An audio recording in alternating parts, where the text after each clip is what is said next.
Ready হয়ে গেছো? আধা বাধা হয়ে গেছে, একটু দেখা গুছিয়ে ফেলো। একটা তাড়াতাড়ি কাঁধে নিয়ে নাও। হয়ে গেছে। পানি ফুটছো? ফ্রেন্ডসরা আর আসেনি, স্কুলে চলে এসেছো। হ্যালো এভরিওয়ান, আসসালামু আলাইকুম। আবার একটা নতুন ভিডিও নিয়ে চলে আসলাম। আর আজকে ভিডিওটা আসলে ছোট্ট বেবিদের নিয়ে, মূলত মানে আমার ছোট্ট রাফাকে নিয়ে আজকে ভিডিওটা আমি মেক করেছি পুরোটাই। কারণ আমার রাফা কিন্তু আজকে অনেক সকালে ঘুম থেকে উঠে গেছে, কারণ সে আজকে ব্যাগ গুছাচ্ছে, দেখতে পাচ্ছেন। কারণ সে স্কুলে যাবে, কারণ আপু প্রতিদিন স্কুলে যায়, তাই তারও স্কুলে যেতে হবে। তাই সে খুব অস্থির করে ফেলছিল। আর এদিকে হচ্ছে রাফার কিন্তু এখন স্কুলের বয়স হয়নি। আমি অ্যাজ এ প্যারেন্টস হিসাবে চাচ্ছি যে রাফার প্রপার বয়সটা হলেই ওকে স্কুলে দেব। দেখা যায় অনেক সময় ছোট বেবিদের আমরা স্কুলে দিয়ে দিই, আসলে ওরা বুঝতে পারে না যে ওরা আসলে স্কুলে ঠিকই যাচ্ছে, পড়ার চাপ নিচ্ছে, কিন্তু ওদের উপর কিন্তু অনেক প্রেশার পড়ে যায়। আর আমরা প্যারেন্টস হিসাবেও বাচ্চাদের খুব চাই যে পড়া চাপিয়ে দিই। যাই হোক, রাফা যেহেতু এখনও ছোট, আমি ওর প্রপার বয়সটা হলে আমি স্কুলে দিব, কিন্তু সে খুব বায়না করছে সে স্কুলে যাবে। তাই ওকে আজকে কোথায় নিয়ে যাচ্ছে সেটাই আজকে আপনাদের শেয়ার করছি। হ্যাঁ, রাফাকে একটা স্কুলে দিয়েছি, যেহেতু সে স্কুলে যে আসতে চাচ্ছে, তাই একটা প্রি স্কুলে নিয়ে আসলাম। আসলে এখানে মূলত রাফা সাউন্ড ব্লেন্ডিংটা শিখবে, মূলত এর জন্যই। আর দ্বিতীয়ত হচ্ছে ও স্কুলে এসে ওর কেমন লাগছে সেটাই দেখার জন্য মূলত আমি এখানে নিয়ে এসেছি।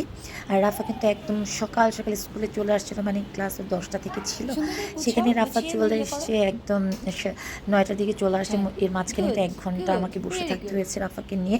আর দিয়ে রাফা সকালে একদমই ব্রেকফাস্ট করতে পারেনি। যাই হোক, কিছু কিনে আমি ওকে খাইয়ে নিয়েছি, কারণ সে খুবই এক্সাইটেড ছিল সে ক্লাস করবে, ওর মিসের সঙ্গে দেখা করবে, তাই আগে আগে চলে এসেছে। আর এদিকে কিন্তু কেউ আসেনি, আর আমি রাফার সঙ্গে বসেছিলাম, সে কি খেলা করছে, সব মিলিয়ে রাফা কিন্তু খুবই এনজয় করছিল। আর আমি জানি না কার মত কি সেটা, আসলে এক এক প্যারেন্টসের এক একটা মতামত। আমি রাফার ক্ষেত্রে দেখা গেছে আমার বড় মেয়েটা দিয়ে বুঝেছি, আসলে প্রপার টাইমে আমাদের স্কুলে দেওয়া উচিত। দেখা যায় ছোট বেবিরা একদমই যখন ছোট থাকে, ওদের আমরা স্কুলে পাঠিয়ে পড়ার অনেক চাপ দিই। সেক্ষেত্রে দেখা যায় ওরা যখন একটু বড় হয়, তখন আসলে প্রথম দিকে আসলে প্রেশারটা নিতে পারে, পরে দেখা যায় বাচ্চাটার উপর দেখা যায় অনেক প্রেশার পড়ে যায়।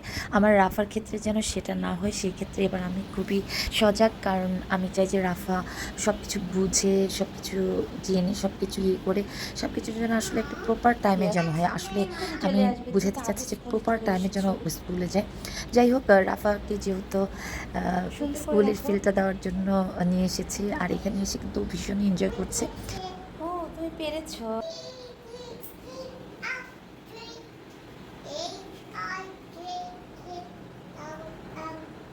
পি